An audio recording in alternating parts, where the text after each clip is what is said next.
بسم اللہ الرحمن الرحیم الحمد للہ والصلاة والسلام علی رسول اللہ وعلی آلہ واصحابہ اجمعین اما بعد۔ ناظرین کرام، السلام علیکم ورحمۃ اللہ وبرکاتہ۔ تفہیم دین کی اس بزم کے ہمراہ ہم آپ کی خدمت میں حاضر ہیں۔ آج کی اس ملاقات میں ہمارے ساتھ تشریف فرما ہے محترم مہمان جناب شیخ شہاب اللہ بہادر صاحب، جو کہ معروف علمی شخصیت ہیں۔ تو آئیے ناظرین، پروگرام میں ان کا استقبال کیا جائے۔ السلام علیکم شیخ۔ وعلیکم السلام ورحمۃ اللہ وبرکاتہ۔ ہماری بزم میں آپ تشریف لائے، جو کہ یقیناً ہمارے لیے انتہائی باعث مسرت ہے۔ جزاکم اللہ خیرا۔ بارک اللہ فیکم۔ آمین یا رب۔ محترم ناظرین، رحمتوں اور برکتوں سے بھرپور یہ ماہ رمضان المبارک، اور یہ کہ تیزی کے ساتھ گزرتے ہوئے اس کے یہ مبارک ترین لمحات اور یہ مقدس ترین ساعات،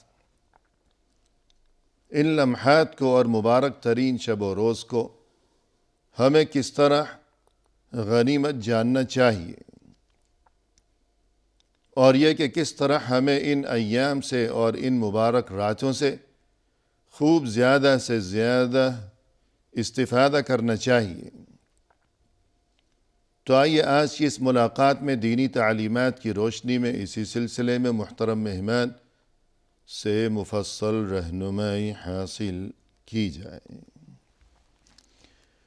محترم، یہ ارشاد فرمائیے گا کہ ماہ رمضان اور الوداع، اختتام رمضان کس طرح کیا جائے، دینی تعلیمات اور یہ کہ رسول اللہ صلی اللہ علیہ وسلم کے جو مبارک طور طریقے تھے ان کی روشنی میں رہنمائی فرمائیے گا۔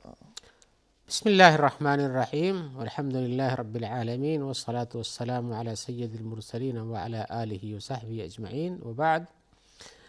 بلا شبہ رمضان کا مبارک مہینہ اپنی برکتوں کو لیے ہوئے ہے، اور اس کے بارے میں ہم بہت کچھ سنتے اور جانتے ہیں، لیکن رسول اللہ صلی اللہ علیہ وسلم کے طریقے پر عبادت کرنا وہی کامیاب عبادت ہے۔ تو حقیقتاً ہمیں رسول اللہ صلی اللہ علیہ وسلم کا کیا اسلوب تھا، کیا طریقہ تھا، کیا طرز تھا رمضان کے مہینے میں، اور خاص طور سے آخری عشرے میں، اسے آئیے ہم حدیثوں کی روشنی میں بیان کرتے ہیں۔ جی، حدیث میں آیا ہوا ہے، مسلم شریف کی روایت ہے، حضرت عائشہ کہتی ہیں اذا کان رسول اللہ صلی اللہ علیہ وسلم اذا دخل العشر احیا اللیل وایقظ اہلہ وجد وشد المئزرہ۔ جی، اس میں جس انداز سے انہوں نے حضرت رسول صلی اللہ علیہ وسلم کے عمل کو بیان کیا، جس سے پتہ چلتا ہے کہ بہت ہی شدید اہتمام اور توجہ آپ رکھتے تھے۔ جی، ان کے الفاظ اس آخری عشرے میں۔ جی ہاں، ان کے الفاظ کا ترجمہ کر دوں۔ جی، کہتی ہیں کہ رسول اللہ صلی اللہ علیہ وسلم جب آخری 10 دن آ جاتے تو آپ رات کو زندہ کرتے۔ صحیح۔ احیا اللیل، رات کو زندہ کرتے، نہیں رات بھر جاگتے۔ جی، شب بیداری۔ شب بیداری اس کو کہتے ہیں، جی، رات جاگنا جسے کہتے ہیں۔ وَأَيْقَظَ أَهْلَهُ، اور خود ہی نہیں اپنے گھر والوں کو بھی جگاتے صحیح ہے۔ کہ تم بھی عبادت میں شریک رہو، ویسے تم بھی محنت کرو۔ وَجَدَّ، اور پوری محنت کرتے۔ وَشَدَّ، اور اس محنت کو مزید شدید ترین کرتے، وہ بھرپور محنت کرتے۔ جی، کمر بستہ ہو جاتا۔ ہاں، وَشَدَّ الْمِئْزَرَ، اور کمر بستہ ہو جاتے۔ تو گویا کہ انسان جب کسی کام کو، محنت کے کام کو اٹھانا چاہتا ہے تو اپنے کپڑے کو مضبوط باندھ لیتا ہے، جی، اسی کو شد المیزر کہتے ہیں۔ تو گویا کہ آپ رمضان کی ان مبارک راتوں کے اندر خاص طور سے خود جاگتے، گھر والوں کو جگاتے، عبادت کرتے، اور اس سلسلے میں پوری تندہی کے ساتھ پوری طرح سے کمر بستہ ہو جاتی کہ یہ کام ہم کو بھرپور طور پہ کرنا ہے۔ جی، سبحان اللہ۔ یہ مسلم شریف کی روایت ہے۔ جی، ایسے ہی اس طریقے کار پر جو ہے لوگوں کو چلنا چاہیے۔ خود رسول اللہ صلی اللہ علیہ وسلم نے اس پر ابھارا بھی ہے کہ تم کو ایسے کریں۔ یہ تو رسول اللہ علیہ وسلم کی اپنی صفت تھی جو حضرت عائشہ نے بیان کیا۔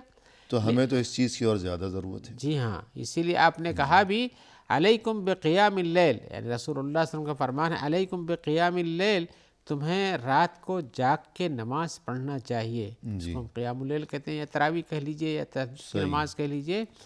فَإِنَّهُ دَأْبُ الصَّالِحِينَ قَبْلَكُمْ، اس لیے کہ تم سے پہلے جو نیکوکار لوگ تھے وہ بھی راتوں کو جاگ کر اللہ کی عبادت کرتے تھے. جی وَهُوَ قُرْبَةٌ إِلَىٰ رَبِّكُمْ، اور یہ رات کو جاگ کے رمضان کے راتوں میں خاص طور سے اللہ کی طرف یہ قربت کا ایک بہت بڑا ذریعہ ہے. وَمَكَفَّرَةٌ لِلسَّيِّئَاتِ، اور گناہوں کے مٹا دینے کا ایک بہت بڑا سبب ہے. صحیح. وَمَنْہَاتٌ لِلْإِثْمِ، اور برائیوں سے روکنے کا ایک ذریعہ ہے. تو گویا کہ یہ جو ہے راتوں کو جاگ کے نماز پڑھنا، اور اس کی وجہ کیوں نہ ہو ایسا؟ جی انسان جب جاگ کے اللہ کی عبادت کرتا ہے تو پوری طرح سے اللہ کا متوجہ رہتا ہے. دنیا سے الگ ہے، دنیا بھی سو رہی ہوتی ہے، آس پاس میں لوگ نہیں جاگتے ہوتے ہیں اور وہ اللہ کے بعد میں مشغول رہتا ہے. تو جس طرح سے اللہ کے احکام کی پابندی کرتا ہے اور اس کے دل میں جو خشیت طاری ہوتی ہے، اس کے نتیجے میں اس کا دن اور اس کا رات دونوں روشن رہتا ہے. سبحان اللہ. یہ رات روشن رہتی ہے اس لیے کہ وہ اللہ سے قربت کے نمازیں پڑھتا ہے، دن روشن رہتا ہے اس لیے کہ وہ گناہ کے کام سے دور رہتا ہے جی. اور ایسے ہی گناہوں سے باز رہتا ہے. اور اگر اس سے کوئی غلطی ہو جاتی ہے تو رات کا جاگنا اس کے لیے ان گناہوں کا کفارہ بن جاتا ہے. سبحان اللہ. ایسے ہی اللہ کے رسول کا ایک فرمان اور بھی ہے. آپ فرماتے ہیں ینزل ربنا تبارک و تعالی کل لیلۃ الی السماء الدنیا حین یبقى ثلث اللیل الآخر، کہ جب رات کا آخری حصہ، آخری تہائی حصہ باقی رہ جاتا ہے تو اللہ تعالیٰ کو جیسے ان کا مقام اس طرح سے نزول فرماتے ہیں آسمانی دنیا پر. اس کے بعد فرماتے ہیں من یدعونی فاستجیب لہ، مجھ سے کون دعا کر رہا ہے جس کو میں دعا قبول کر لوں. من یسألنی فاعطیہ، مجھ سے کون مانگ رہا ہے کچھ میں اس کی مانگ کو پورا کر دوں. من یستغفرنی فاغفر لہ، مجھ سے کون اپنے گناہوں کی معافی چاہتا ہے جس کو میں مغفرت کر دوں. تو اللہ تبارک و تعالیٰ کی طرف سے یہ ندا بندوں کی طرف متوجہ ہے کہ تم اگر یہ چاہتے ہو یہ چاہتے ہو سب کچھ مل جائے گا تمہیں. یہ رات کے آخری حصے میں جب اللہ کی طرف سے یہ اعلان کیا جا رہا ہے تو راتوں کو اور بہت جاگنا چاہیے اور کام کرنا چاہیے. کون ہے جو رحمت کا طلبگار، کون ہے جو مغفرت کا طلبگار. پھر بھی اگر انسان روگردانی دکھائے، بے رخی اور بیزاری کا مظاہرہ کرے تو یہ کتنی بڑی بد نصیبی. یہ کہ رات بھی پوری سو کے گزار دے. جی. تو بالخصوص رمضان میں اور بالخصوص رمضان کی آخری 10 راتوں میں تو اس طرف زیادہ توجہ دینی چاہیے. پھر یہ بھی سوچنا چاہیے کہ نہ جانے آئندہ سال ہمیں رمضان نصیب ہو یا نہ ہو، یہ بھی تو سوچنا چاہیے. جی ہاں. وما تدری نفس ماذا تکسب غدا، اور کسی کو کیا خبر کہ کل اس کے ساتھ کیا ہونے والا ہے. لہذا ہر دن کو غنیمت جانیے، ہر رات کو غنیمت جانیے. جیسا کہ رسول صلی اللہ علیہ وسلم نے ایک موقع پر فرمایا کہ صلو صلاۃ مودع، جی ہر نماز یوں پڑھا کرو جیسے دنیا سے رخصت ہونے والا آخری نماز پڑھا کرتا ہے. کہ کیا خبر کہ آئندہ نماز تک میں جی سکوں گا یا نہیں جی سکوں گا، اگلی سانس کی ضمانت نہیں. تو جب نماز کے بارے میں یہ حکم ہے، حالانکہ نماز کا وقت تو قریب ہی ہے. جی ہاں. تو سال بھر کے بعد جو رمضان آئے گا تو نہ جانے ابھی 11 مہینے تک آدمی زندہ رہ گا ہے کہ وفات پا جائے گا. لہذا اس مہینے کو اور خاص طور سے آخری رات کے آخری حصے کو بہت ہی غنیمت جاننا چاہیے. تو اللہ ہی جانے کہ ہم میں سے وہ کون ہوگا جو آئندہ رمضان کے موقع پر اس زمین کے اوپر ہوگا یا نیچے ہوگا، اور وہ کون ہوگا جو زمین کے نیچے پہنچ چکا ہوگا. جی ہاں. تو یہ سب دو حال سے انسان خالی نہیں. بالکل یہ سب باتیں. اور یہ کہ سوچنا چاہیے کہ کتنے ہی ہمارے عزیز ایسے تھے کہ جو گزشتہ رمضان کے موقع پر سحر و افطار کے موقع پر ہمارے ساتھ موجود ہوا کرتے تھے. جی. عید کی خوشیوں میں ہمارے درمیان وہ موجود تھے، شریک تھے. اب وہ اس دنیا میں نہیں. تو آئندہ رمضان تک کیا بھروسہ اور کیا جانے، اللہ ہی جانے. اللہ سب کے لیے بہتری مقدر فرمائے. جی ہاں. اپنے کو بھی یہی سوچ کے چلنا چاہیے کہ ہم خود رہیں گے دوسروں کے درمیان یا نہیں رہیں گے. جی بالکل. جی بالکل. سبحان اللہ. تو رسول صلی اللہ علیہ وسلم کا یہ مبارک طریقہ تھا کہ آخری عشرے میں آپ رات بھر جاگا کرتے تھے اللہ کی عبادت کے لیے. جی ہاں. جبکہ پہلے 2 عشروں میں بھی جاگتے تھے رات کو، لیکن تمام رات شب بیداری کا معاملہ نہیں تھا، آخری عشرے میں تھا. اور آخری عشرے میں آپ صلی اللہ علیہ وسلم نہ صرف یہ کہ خود عبادت کا اہتمام کیا کرتے تھے بلکہ اپنے گھر والوں کو بھی جگایا کرتے تھے. تو گویا کہ ہم سب کا یہی طریقہ ہونا چاہیے. نہ یہ کہ خود عبادت میں مشغول اور بچوں کی خبر ہی نہیں، کہاں بازاروں میں گھوم رہے ہیں یا سوئے پڑے میں. بلکہ خود اعتکاف فرماتے تھے، حتیٰ کہ اپنے آپ کی عورتوں نے دیکھ کر کے خود بھی اعتکاف کے لیے اپنے اپنے حجرے بنا لیے. جی بالکل. اور یہ جو وَأَيْقَظَ أَهْلَهُ کہ گھر والوں کو بھی جگاتے تھے، تو اپنے اہل و عیال کی ذمہ داری کو انسان کو محسوس کرنا چاہیے کہ ان کی یہ راتیں غفلت میں نہ بیت جائیں. بالکل. اور یہ کہ ہمیں انہیں بھی رمضان کی قدر و قیمت کو جاننے پہچاننے کا عادی بنانا چاہیے. جی. اور یہ کہ ان کے بارے میں بھی ہم سے سوال کیا جائے گا اللہ کے. تو یہ سب پیغام ہے رمضان کا جس کو سمجھنا چاہیے. رمضان میں اور بالخصوص آخری عشرے میں دعا کی اہمیت کے بارے میں کچھ فرمائیے گا. جی، حقیقت یہ ہے کہ رمضان پورا کا پورا ایک ایسی عبادت ہے جس میں کئی بار اس کے پاس مواقع آتے ہیں جی کہ اس کی دعا اللہ کے یہاں رد نہ کی جائے. صحیح. جیسے جب افطاری کرتا ہے اس وقت بھی اس کی دعا رد نہیں ہوتی، جیسے حدیث میں آیا ہوا ہے ان للصائم عند فطرہ دعوۃ ما ترد. روزے دار کے لیے اس کی افطاری کے وقت ایک ایسا وقت ہوتا ہے جس میں وہ دعا کرے تو اس کی دعا رد نہیں ہوتی، اللہ کی مقبول ہو جاتی ہے. ایسے ایک حدیث میں آیا ہوا ہے ثلاث دعوات لا ترد، 3 دعوتیں نہیں رد کی جاتی ہیں، دعائیں یعنی. ایک دعوت الوالدی لولدہ، والدین کی دعا اپنے اولاد کے لیے، جی. اور اس دعا کے اندر بد دعا بھی شامل ہے. صحیح. دعا ہو اولاد کے لیے یا خدا نخواستہ بد دعا ہو تو وہ بھی رد نہیں ہوتی. لہذا جن لوگ اپنے والدین سے ناراض ہیں یا ناراض رکھتے ہیں ان کو انہیں سدھر جانا چاہیے اس لیے کہ یہ دعائیں رد نہیں ہوتی ہیں. اور ضروری نہیں ہے کہ ماں یا باپ زبان سے باقاعدہ بیٹھ کر بد دعا بھی دیں. ان کا دل دکھے گا تو دل کا دکھنا ہی گویا کہ بد دعا ہے. جی. وہ دل کا دکھنا خود اپنا کام کرے گا، اپنا اثر دل سے اس کے لیے اچھائی کے الفاظ تو نہیں نکلیں گے نا. جی بالکل. دوسرا وہ انسان ہے جس کے بارے میں حدیث میں وہ دعوت الصائم، روزے دار کی دعا بھی رد نہیں ہوتی ہے. جی. گویا کہ پورا روزہ مہینہ جو ہے شروع سے آخر تک یہ دعاؤں کے رد نہ کرنے کا ذریعہ بنا ہوا ہے. صحیح. اور تیسرا دعوت المسافر، اور مسافر کی دعا بھی رد نہیں ہوتی ہے. جی. تو یہ دعائیں مقبول ہوتی ہیں. حضرت ابو ہریرہ وغیرہ کی روایت ہے، حضرت انس کی بھی روایت ہے. یہ ایسے ہی انسان کو جب یہ چیزیں ہیں، دعائیں رد نہیں ہوتی روزے دار کی، تو روزہ کی حالت میں، روزے کے ایام میں، روزہ کے دنوں میں، روزہ کی راتوں میں جی دعا کرنے میں انسان کو کافی کرنا چاہیے. بالخصوص آخری عشرے میں. بالخصوص آخری عشرے میں جس میں اللہ کی رحمت و برکات اور اس کے نفحات بہت زیادہ ہو جاتے ہیں. جی. ہر طرف نیکی اور قبولیت کا شرف ملتا ہے، جی. اور اس کے اجر و ثواب بڑھ جاتے ہیں. گویا رحمتوں کا ایک موسم چل پڑتا ہے، خصوصاً آخری 10 دنوں میں. جی. لہذا آخری 10 دن بہت اہم ہیں. صحیح. اور اسی طرح رمضان میں، بلکہ زندگی بھر، سال بھر، اور پھر یہ کہ رمضان میں اور بالخصوص آخری عشرے میں ایک چیز ہے کہ زیادہ سے زیادہ جود و سخا اور یہ کہ صدقہ و خیرات. یہ وقفے کے بعد سنیں گے. ناظرین فی الحال لیتے ہیں مختصر سا وقفہ، ہمارے ساتھ ہی رہیے گا.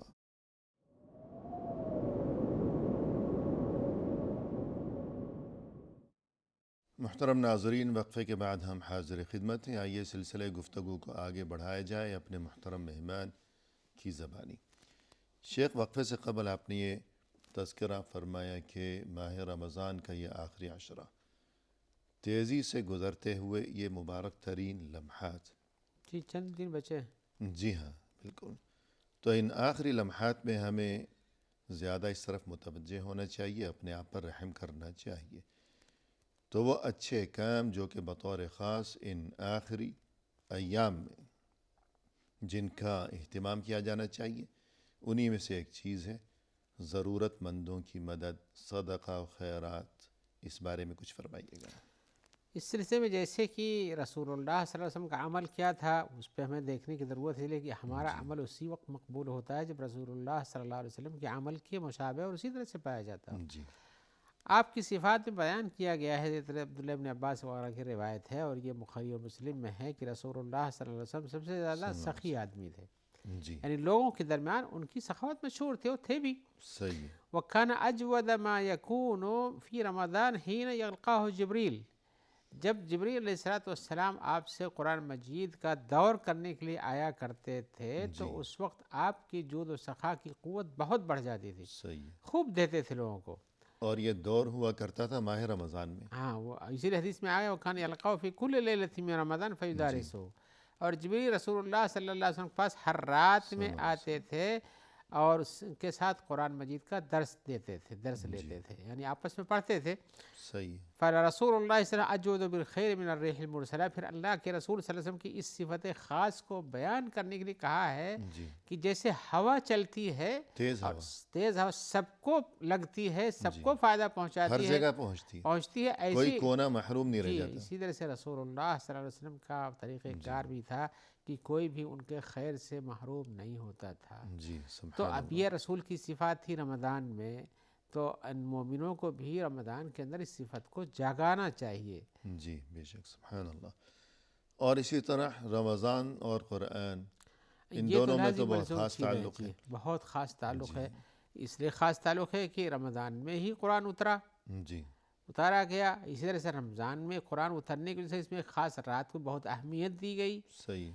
تو اس مہینے میں یہ قرآن کا مہینہ کہہ لیجئے، جی جس میں اتارا گیا تھا، اس میں بڑی فضیلت کے حساب سے ایک رات بھی رکھی گئی، لیلۃ القدر جس کو کہتے ہیں۔ جی تو قرآن مجید کی اس اہمیت کے پیش نظر انسان کو رمضان میں قرآن مجید سے بہت ہی زیادہ تعلق رکھنا چاہیے، جی کوئی بھی لمحہ خالی نہ جانے دے، اس میں قرآن پڑھے، بجائے اس کی دنیا کام مشغول رہے، ادھر ادھر کی چیزیں سنے گائے اور اس طرح سے وقت برباد کرے۔ رمضان میں قرآن پڑھنا چاہیے، اور قرآن مجید میں کا پڑھنا انسان کے لیے ایک بہت بڑی کامیابی کا ذریعہ ہے۔ وہ کیا ہے جی کہ جس کا کی شفاعت کرنے والا قرآن بن جائے، جی جو اللہ کا کلام ہے، اس سے بڑا شفیع کون مل سکتا ہے اس کو؟ صحیح ہے، اس سے بڑا سفارشی اور کون کون ہوگا؟ مل سکتا ہے؟ آئیے حدیث سنا جس میں رسول اللہ صلی اللہ علیہ وسلم کا فرمان ہے، جی ضرور۔ آپ کہتے ہیں الصیام والقرآن یشفعان للعبد یوم القیامہ، جی یشفع روزہ جی روزہ اور قرآن یہ دونوں بندے کے لیے قیامت کے دن شفاعت کریں گے۔ جی یقول الصیام اے رب منعتہ الطعام والشہوات بالنہار فشفعنی فیہ، روزہ کہے گا کہ اے رب ہم نے اس کو کھانے سے اور اپنی قضائے حاجات شہوانی کو پورا کرنے سے روک رکھا، تو اس کے بارے میں دن میں ہم نے اس کے بارے میں میری شفاعت کو سفارش کو قبول فرما لیجیے۔ تو روزہ بھی ایک سفارشی ہے۔ اور اسی طرح سے قول قرآن کہے گا منعتہ النوم باللیل فشفعنی فیہ، میں نے اس کو رات بھر سونے سے روک دیا، قرآن مجید کی تلاوت کرتا رہا، چاہے تہجد پڑھ کے کرتا ہو، چاہے قرآن مجید پڑھتا ہو، لیکن لگا رہا اس میں ہمارے ساتھ۔ قال فیشفعانی، تو ان دونوں کی فیشفعانی تو دونوں کی شفاعت قبول کر لی جائے گی۔ صحیح ہے۔ تو گویا کہ یہ حدیث جو مسند احمد وغیرہ میں ہے، یہ اپنی جگہ پر بڑی ہی اہمیت رکھتی ہے، جی اور اس طرح سے انسان اپنے اس نیک عمل سے قرآن مجید کی تلاوت اور دن میں روزہ رکھنے سے اپنے لیے دو مضبوط سفارشی اللہ کے پاس تیار کر قیامت رہا ہے۔ کے دن جی پائے گا۔ صحیح ہے تو کہ دن میں روزہ ہے، جی ہاں، روزہ بھی اللہ کے سامنے قیامت کے دن روزے دار کے لیے شفاعت کرے گا، سفارش کرے گا۔ بس اور افسوس یہ کہ اگر تلاوت قرآن کا اہتمام کرے، رات کو تہجد ہو، قیام اللیل ہو، یا دن میں کسی بھی وقت تلاوت قرآن ہو، جی ہاں، اسے پڑھنا تو چاہیے۔ قرآن بھی انسان کی شفاعت کرے گا، اپنے پڑھنے والے کی شفاعت کرے گا اللہ کے سامنے۔ ہاں، بس اس حدیث سے پتہ چلتا ہے لوگوں کو ادھر ادھر سفارشی ڈھونڈنے سے، جہاں لوگ خود اپنے محتاج ہوں گے، جی کیوں نہ روزے کو اور قرآن مجید کو اپنا سفارشی بنا لے۔ جی، یعنی ان چیزوں کو اپنا سفارشی بنائے کہ جن کے بارے میں خود اللہ نے فرمایا کہ یہ ہماری طرف سے تمہارے لیے بطور سفارشی مقرر کردہ ہے، اور یہ بھی کہا گیا کہ ان کی سفارش قبول کر لی قبول جائے، کی جائے گی۔ سبحان اللہ۔ ایسا بھی نہیں کہ ان کی رد کی، اللہ کی اجازت کے بغیر نہیں کوئی کر سکتا ہے، مگر ان کے لیے تو ایسا نہیں ہے، وہ انسانوں کے بارے میں ہے صحیح کہ ہے۔ اللہ کی اجازت کے بغیر انسان کوئی دوسرے کی سفارش نہیں کر سکتا ہے، یا فرشتے نہیں کر سکتے ہیں، لیکن قرآن اور روزے کے بارے میں تو کہا کہ ان کی سفارش کریں گے، جی اور اللہ ان کی سفارش کو قبول بھی کرے گا۔ سبحان اللہ۔ تو قرآن میں اور رمضان میں اور روزے میں یہ بہت مضبوط ترین رشتہ ہے، لہذا ماہ رمضان اور بالخصوص آخری دنوں میں تلاوت قرآن کا بھی زیادہ سے زیادہ اہتمام کرنا چاہیے۔ کیا جانا چاہیے۔ اور جب قرآن کے بارے میں گفتگو ہوگی تو رمضان نزول قرآن کا مہینہ، جی اور بالخصوص ماہ رمضان میں سے لیلۃ القدر کہ انا انزلناہ فی لیلۃ القدر، لیلۃ القدر میں ہم نے اس قرآن کو نازل فرمایا. تو لیلۃ القدر بھی رمضان میں ہے، آخری عشرے میں ہے. تو اس بارے میں کچھ فرمائیے گا. جی ہاں، رمضان کا تذکرہ آئے اور شب قدر کا ذکر نہ ہو تو وہ تذکرہ خالی رہ جی جاتا ہے، نامکمل ہے، ادھورا نامکمل ہے. جی اس لیے کہ اس لیلۃ القدر نے اس رمضان کی اہمیت کو بہت بڑھا دیا ہے. جی 83 سال کی عبادت کا ثواب ایک ہی رات میں مل جاتا ہے جو آخری عشرے میں ہوتی ہے. سبحان اللہ. لہذا آخری عشرے میں انسان کو اپنے شب قدر کو، جس کو ہم اپنے لفظ و معروف جانتے ہیں، شب قدر کو جی منانا چاہیے، اس میں عبادت کرنا چاہیے، بھرپور عبادت کرنا چاہیے. کوئی بھی رات شب قدر کی جو محسوس ہوتی ہے اس کو ضائع نہیں ہونے دینا چاہیے. اور یہ بھی سوچنا چاہیے کہ گزشتہ امتوں میں لوگوں کی زندگیاں بہت طویل تھیں. جی 1000 سال، 800 حضرت نوح سال، کی عمر 900 جیسے تھی، سال. اور انہوں نے بلایا اپنے ان کے ساتھ میں رہنے والے حضرت ابراہیم کی زندگی بہت لمبی تھی. ایسی تو اب زندگی مختصر ہوتی جاتی ہے. رسول کا فرمان ہے کہ ہماری امت کی عمریں عام طور سے 60-70 کے بیچ میں ہیں. صحیح ہے، تو یعنی یہ اوسط ہے، جی ہاں ایوریج ہے. ایوریج ہے. تو گزشتہ امتوں کے لوگ سینکڑوں سال یا ہزار سال عبادت کر کے وہ جس مقام تک پہنچے، ہمیں وہ ایک رات میں ہم عبادت کر لیں اگر ہر سال پابندی کے ساتھ، تو ہمیں اس تھوڑی سی محنت کے عوض اتنا بلند ترین مقام و رتبہ مل جاتا دیا جا رہا ہے. تو پھر اس موقع کو تو غنیمت جاننا چاہیے. جی ہاں. اور ایک رات میں عبادت کا ثواب خیر من الف شہر، 1000 مہینوں کی عبادت سے زیادہ ہے. 1000 مہینے یعنی 83 سال. جی ہاں. تو یہ قابل غور ہے. اتنی تو انسان کی عمر بھی نہیں ہوتی ہے جی صحیح عمومی ہے. طور پر. جی ہاں. کچھ ہی لوگ اس سے تجاوز کر کے جاتے ہیں. جی تو انسان کے لیے حقیقتاً اگر ہر سال وہ یعنی شب قدر کی راتوں کو جاگے تو پائے گا ہی. جی تو اس طرح سے کتنی ساری باتیں اکٹھا کر سکتا ہے، صحیح ہے. جبکہ یہ مواقع بار بار نہیں آتے، ایک رات میں آتا ہے. جی ہاں. لہذا اس ایک رات کو بھی انسان ضائع کر دے تو بڑی بدنصیبی بڑی بدنصیبی ہے. اور حقیقت صحیح میں ہے. اسے جاننا چاہیے کہ یہ سارا فضل و انعام اس رات کو قرآن مجید کے نزول کی وجہ سے ہے. لہذا جی قرآن بے شک. مجید کے ساتھ پورے رمضان میں اور پورے سال میں شغف رکھنا یہ بہت ضروری ہے. جی تو لیلۃ القدر یا شب قدر کی کچھ فضیلت کسی حدیث کی جی روشنی میں حدیثوں بھی میں بھی بیان آیا ہے. فرمائیے. اس کے علاوہ رمضان کی بھی حدیث میں ہے، طبیعت شب جی قدر کی حدیث ہے، لیلۃ القدر رات میں جاگنے کی حدیثیں ہیں. جی لیکن اس میں سے لیلۃ القدر کے بارے میں خاص طور سے حدیث میں آیا ہوا ہے جو بخاری کی روایت ہے، من قام لیلۃ القدر ایمانا واحتسابا غفر له ما تقدم من ذنبه. جی جس کسی نے لیلۃ القدر یعنی شب قدر کی رات میں قیام یعنی رات میں نماز پڑھی اس کے لیے، رات میں اس میں قرآن مجید کی تلاوت کی ایمان کے ساتھ، یعنی ایمان ہے کہ اللہ تعالی ہمیں اس رات کو ملائے گا اور یہ ہمارے لیے بہت قائب کی بات ہے. اور پورا ہمیں اللہ اور اللہ کے رسول صلی اللہ علیہ وسلم کی رسالت پر، اللہ پر کہ توحید اور اس کی مالکیت پر ایمان ہے. اللہ کی کتابوں کے ساتھ جو ایمان کے تقاضے اس کو جانتا ہے، اس کو مانتا ہے. اس ایمان کے ساتھ اور لیلۃ القدر کے بارے میں کہ اللہ کی یہ اتاری ہوئی رات ہے، اس میں قرآن مجید اتارا گیا ہے، وہ احتساباً، اور اسی طرح سے اسے یہ امید بھی ہو کہ اللہ تبارک و تعالی اس میں نیک کام کرنے کا بہت بڑا ثواب دیتے ہیں. صحیح، اجر و ثواب کی امید رکھتے ہوئے. جی ہاں. تو اس امید کے ساتھ ایمان کے ساتھ، اس لیے کہ بلا ایمان کے تو کوئی ثواب مرتب ہوتا نہیں، کوئی عبادت قبول ہی نہیں. جی ہاں. تو ایمان رکھے اور اس کے ساتھ اللہ سے امید رکھے ثواب کی، تو صحیح. کیا ہوتا ہے، غفر لہ ما تقدم من ذنبہ، اس کے پچھلے گناہ معاف کر دیے جاتے ہیں. سبحان اللہ. لیکن یہ بات یاد رکھیں، پچھلے گناہ صغیرہ معاف ہوتے ہیں، جی کبیرہ نہیں، اور حقوق العباد بھی نہیں. صحیح. تو بہرحال جو کبیرہ گناہ ہیں ان کے لیے تو باقاعدہ نیت کر توبہ کی کے ضرورت مستقل توبہ کی ضرورت ہے. اور جہاں تک حقوق العباد کا معاملہ ہے تو انسان اس خوش فہمی میں نہ رہے کہ میں نے لیلۃ القدر میں بہت نوافل پڑھ لی ہے تو رات بھر جاگ اس کے لیا ہے. 1000 دینے ہیں، اس کے 5000 دینے ہیں، اور اس کے 10,000 دینے ہیں، اور اسے گالی بکی ہے، اس کا دل دکھایا، سب معاف ہو گیا.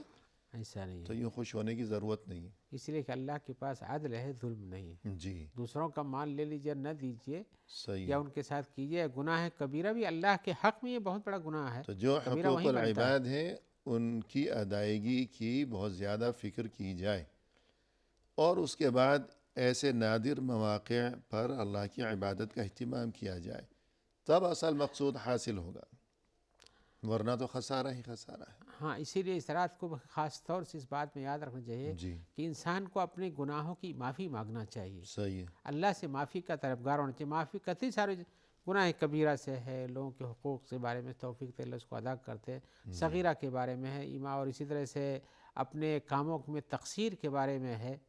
اسی لیے رسول صلی اللہ علیہ وسلم سے حضرت عائشہ نے پوچھا تھا کہ اگر میں جان جاؤں کہ کون کہ آج لیلۃ القدر ہے تو کیا کروں؟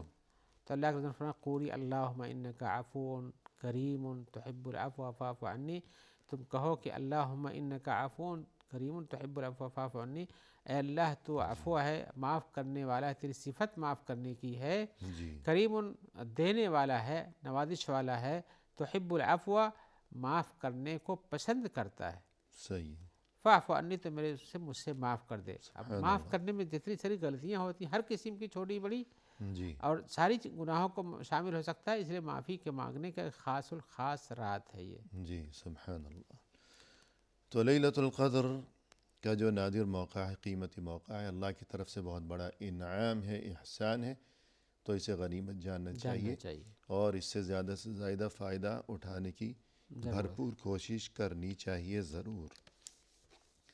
اور اسی طرح اختتام رمضان کے موقع پر کرنے کا ایک مخصوص عمل زکوٰۃ الفطر، یا جسے اردو میں فطرہ بھی کہا جاتا ہے، یا بہت سے لوگ فطرانہ بھی کہا کرتے ہیں، تو اس بارے میں کیا احکام ہیں، کیا جی تفصیلات ہیں؟ ہاں، اس کا ایک نام صدقۃ الفطر بھی ہے جو عربی میں مشہور ہے، یہی نام جی حدیثوں میں۔ تو یہ صحیح صدقہ جو ہے یہ کہ زکوٰۃ فطر یا فطرانہ، جی تو یہ حقیقت میں انسان گناہوں سے کتنا بھی کوشش کرے کچھ نہ کچھ تو ہو ہی جاتے ہیں، جی کوتاہی تو ہو کوتاہی ہو جاتی ہے۔ جاتی ہے۔ مثال روزہ بھی ہے، نماز بھی پڑھتا ہے، چل رہا ہے، آنکھ کہیں مائل ہو گئی، صحیح ہے۔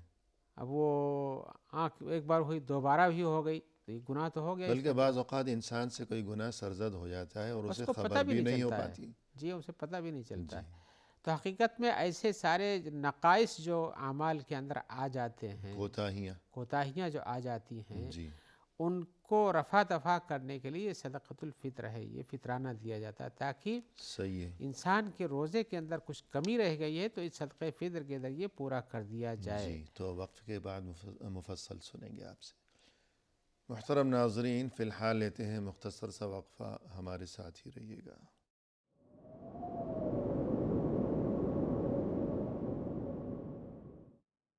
ناظرین، وقفے کے بعد ہم حاضر خدمت ہیں، آئیے سلسلہ کلام کو اب پائے تکمیل تک پہنچایا جائے اپنے محترم مہمان کی زبانی۔ شیخ، وقفے سے قبل آپ تذکرہ فرما رہے تھے اختتام رمضان کے ساتھ مخصوص ایک عبادت جس کا نام ہے صدقۃ الفطر، اس کے احکام کے بارے میں ارشاد فرمائیے گا۔ جی ہم نے بتایا تھا کہ صدقہ فطر کے ذریعے سے اس کے اندر جو کوتاہیاں رہ جاتی ہیں ان کی تکمیل کا ایک ذریعہ ہے۔ جی حدیث میں رسول اللہ صلی اللہ علیہ وسلم نے فرمایا کہ کن پر ہوتا ہے اور کس مقصد سے ہوتا ہے۔ صحیح۔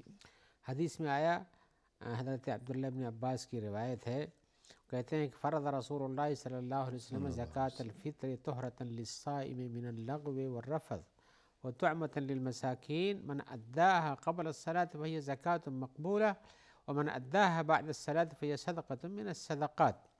جی اس کی حدیث کے اندر اللہ کے رسول کے بارے میں کہتے ہیں کہ اللہ کے رسول صلی اللہ علیہ وسلم نے صدقہ فطر کو لوگوں کے اوپر واجب کیا ہے جی تاکہ ان کے روزے کے لیے پاکی اور صفائی کا ذریعہ بن جائے، گناہوں سے، لغو سے اور بیکار باتوں کے بول دینے سے۔ صحیح۔ گویا کہ نقائص جو آ جاتے ہیں ان کی تکمیل، ان کے رفع دفع کے لیے یہ راستہ ہے یہ۔ صحیح۔ وہ طعمۃ للمساکین، اور دوسرا مقصد اس کا یہ بھی ہے کہ جن مسکینوں کے پاس ہے ہی نہیں، کچھ پریشان حال ہیں، کھانے پینے کو نہیں پہنچتا ہے، تو ان کے لیے کھانے پینے کا ایک ذریعہ بھی بن جاتا ہے۔ صحیح۔ اور اسی طرح سے ان کے لیے بھی عید کے موقع پر چونکہ اسے دیا جاتا ہے جی تو اس کے پہلے ادا کر دینا ضروری ہے. تو ان کے لیے عید سے پہلے کچھ اتنے اسباب گزران ہو جاتے ہیں جن سے اپنی زندگی یا خاص طور سے عید کے موقع پر کچھ خوش رہیں، پریشان حالی میں نہ رہیں. گویا کہ صدقۃ الفطر کے دو مقاصد ہیں. جی ایک تو یہ کہ روزے دار کے روزے میں یا عبادت میں ماہ رمضان کے دوران اگر کوئی کمی بیشی، کوئی کوتاہی ہو گئی ہو تو اس کا تو کفارہ اس کی بنتا تلافی ہو جائے، ہے. جی ہاں وہ کمی دور ہو جائے. اور دوسری حکمت یہ ہے کہ عید کی خوشی میں غریب اور مسکین قسم کا جو انسان ہے وہ بھی شریک ہو جائے، شامل ہو جائے، اس کے لیے کچھ کھانے پینے کا انتظام ہو جائے. یہ دو حکمتیں ہیں. ہاں، اسی لیے حدیث میں اس بات کو خاص طور سے کہا گیا ہے، جی من اداها قبل الصلاۃ فہی زکوۃ مقبولہ. جو عید سے پہلے، جی عید کی نماز پڑھنے سے پہلے، یعنی نماز جو عید کی پڑھی جاتی ہے اس کے پہلے جو دے دے، صحیح ہے. جو خوشی کا موقع ابھی خاص اور خاص خوشی کا جو موقع آیا اس کے پہلے ادا کر دے، تب تو صحیح. اس کا صدقہ فطر عند اللہ منظور ہے. جی کیونکہ مقصد ہی یہی ہے. جی ہاں، من اداها بعد الصلاۃ. اور جو نماز پڑھنے کے بعد اب گیا، خوشی کر کے آ گیا، گھر بیٹھ گیا، اب تو رمضان بھی ختم ہو گیا، عید بھی ختم ہو گیا، اب کوئی پریشانی نہیں سوچتا ہے، تو اس کے بعد دے تو فہی صدقہ میں صدقہ، جیسے عام صدقہ و خیرات کرتا ہے اسی طرح کا صدقہ ہوا. جی تو یعنی صدقہ فطر کی خاص خصوصیت ہے جو رمضان سے جڑا ہوا عام صدقے سے ہٹ کر کے یہ چیز ہے. صحیح. اس کے فوائد ہیں، اس کے لیے اس کا کفارہ بنتا ہے. اسی طرح سے وہ عید سے پہلے دینا چاہیے، اس کا ایک ٹائم متعین ہے، اس کے مقاصد بھی متعین ہیں، جی ہاں، لہذا نماز عید سے پہلے ادا دینا کر چاہیے دینا چاہیے. تاکہ مستحقین جو اس کے ہوتے جی. ہیں ان کو پہنچ جائے. تو جب اس قدر اہمیت ہے صدقۃ الفطر کی تو یہ کس پر ضروری ہے یہ بھی معلوم ہونا چاہیے. جی ہاں، یہ تو ہر انسان پر جو کہ مسلمان ہے اور اسی طرح سے بالغ ہے اور مسلمان ہے اور آزاد ہے جی اور اس حد تک اس کے پاس ہے کہ وہ ایک اس کو دے سکتا ہے. جی یعنی جتنی مقدار ادا کرنا ضروری ہے اتنا وہ اس کے پاس مقدار اس وقت اس کی ملکیت میں ہو. موجود ہے. اور اس سے یہ پتہ چلتا ہے کہ مسکین بھی پا جانے کے بعد اس کو بھی صدقہ فطر دینا چاہیے، صحیح ہے. اس لیے کہ اسے بھی اپنے روزوں کی تطہیر کرنی، اس کی گناہوں سے پاک کرنے کی ضرورت پڑتی ہے. جی اور اسی طرح سے جن کا خرچہ آدمی برداشت کرتا ہے ان کی طرف سے بھی دے سکتا ہے. جی اور اسی طرح سے اور جو اس کے ماتحتی میں ہیں، بچے ہیں، بیوی ہے، اولاد کے اولاد ہیں، جی یا اس طرح سے اپنے غلام ہیں، ان کو ان کی طرف سے دینا چاہیے. جی تو یہ تو بات ہو گئی کہ کس پر ضروری ہے. اب یہ کہ کتنا ادا کیا جائے گا، کیا ادا کیا جائے گا. حدیث میں ایک سا کا تذکرہ آیا ہوا ہے، صحیح ہے. ایک سا دینا چاہیے. ایک سا جو اس وقت یہ ناپنے کا ایک پیمانہ ہے، جی اس پیمانے میں، اس سا میں ناپنے والے پیمانے میں ڈال کے دیتے تھے. اس لیے یعنی کہ برتن تھا. برتن تھا اس صحیح. پہلے سے وزن یہ ذرا کلو 2 کلو 4 کی بات نہیں تھی پہلے. جی تو ایک سا دینے کا حکم ہے. سا آج کے کلو سے ناپیے، اور چونکہ یہ سا میں آنے والا غلہ اپنے وزن کے حساب سے کچھ دوسرے غلے کے حساب سے آپس میں فرق ہو سکتا تھوڑا موڑا. جی یعنی کوئی وزنی چیز ہو، جیسے چاول ہے اس کا کچھ الگ وزن ہے، گیہوں کا الگ وزن ہے، جی کچھ فرق پڑتا ہے. لیکن سا سے اگر آپ سا سے دیتے ہیں تو یعنی آپ کو برتن وہی ہے. وہ برتن اب جو اس ہے، میں جو چیز ڈالی جائے گی کسی کا وزن زیادہ ہے، ہاں، کسی کا کم ہے. اگر آپ سا سے دیتے ہیں جی اس برتن سے تو آپ جتنا ہوتا ہے اس میں اتنا دینا ضروری ہے. ٹھیک ہے. اب وہ وزن اگر نکالنا چاہے تو چونکہ وزن گھٹتا بڑھتا رہے کسی اور اسی طرح سے بعض غلات کا بھی آپس میں بھی فرق ہوتا ہے. جی بعض قسم کا گیہوں زیادہ وزنی ہوتا ہے، بعض قسم کا کچھ ہلکا ہوتا ہے. صحیح. تو اب وہ اس فرق کے حساب سے ہم بتایا کہ عام طور سے اس کے اندر من جملہ طور پر یہ جو ہے 2 کلو 480 گرام بنتا ہے. جی تقریباً 2.5 کلو. 2.5 کلو بنتا ہے. تو آدمی احتیاطاً کچھ زیادہ دے دے، 80 گرام یا 100 گرام دے، 500 گرام دے دے، 500 گرام دے گا. 2.5 کلو دے دے جی تو اس کے لیے مناسب ہے. اور احتیاطاً کچھ مزید دے دے، اس میں کچھ حرج نہیں، لیکن اس سے کم نہیں دینا چاہیے تاکہ صحیح. سا کے وزن سے گھٹے نہیں. اور یہ دینے کے لیے وہ بھی چیز ہے جو جس چیز کو کھادا پیتا ہے اس میں سے دے سکتا ہے، جو عام شہر اس کے علاقے کی جو کھانے ایک پینے کی عام چیزیں ہیں. خوراک جو لوگ کھایا کرتے ہیں. جیسے مدینہ کے اندر کھجور تھی، کشمش تھی، اسی طرح سے جو تھا، یہ جی سب اس زمانے میں. ہاں تو اس تو میں سے آج دیا کل جائے. جس علاقے میں وہ انسان مقیم ہے وہاں عام طور پر جو بھی خوراک لوگ کھایا کرتے چاول ہیں، ہے، چاول ہے، آٹا ہے، آٹا ہے، تو اس میں 2.5 سے کلو یا احتیاطاً تھوڑا سا زیادہ کر لے. اور عام کھانے پینے کی وہ چیزیں دے دیں. لوگ یہی ہیں، چاول، صحیح ہے. روٹی. یہ دو چیزیں زیادہ کھائی جاتی ہیں جی ہاں. دنیا بھر میں. تو اب یہ ہے کہ اگر کوئی نقدی ادا کر دے.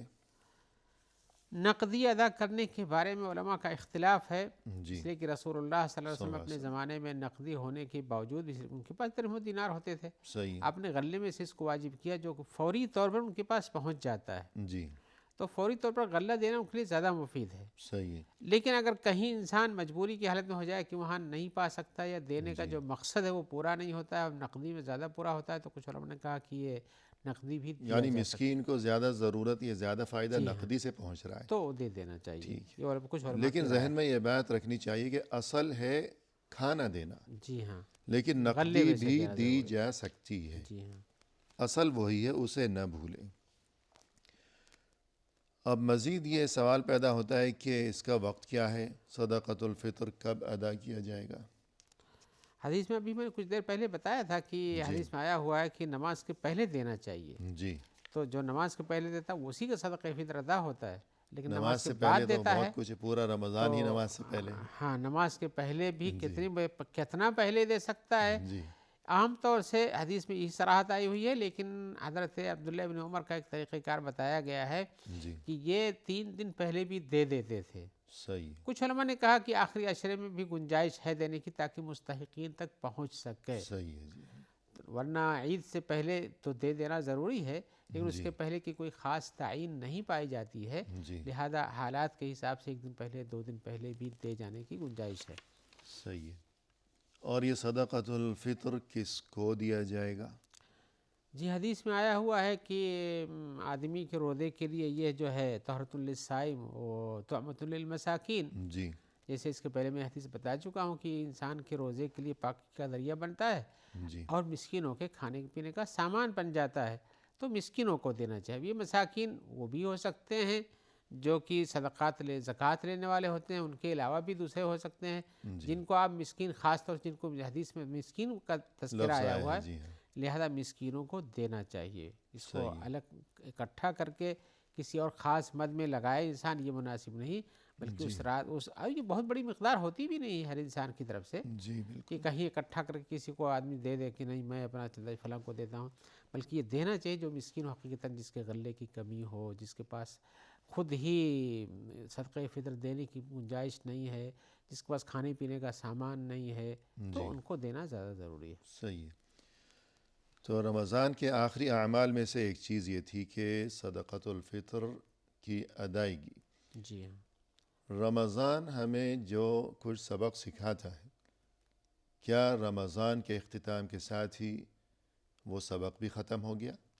یہ کیا معاملہ ہے؟ جی ہم نے آخری وہ کام بھی بیان کر دیا جو کہ عید کی نماز پڑھنے سے پہلے ادا کیا جاتا ہے، جی صدقہ فطر. اب اس صحیح. کے بعد ہم نے مہینہ پورا کر لیا، روزے بھی رکھ لیے، روزے کے بعد عید کی نماز جو شکرانے کی طرف ادا کی جاتی ہے وہ بھی پڑھ لیا، لیکن جی روزے سے حاصل کیا ہوا یہ بہت ضروری چیز ہے. جی بے شک. اس لیے کہ جیسے ہم نے شروع میں یہ مقصد رکھا کہ ہم کو روزے سے تقوی حاصل کرنا ہے، تو کیا حاصل ہوا؟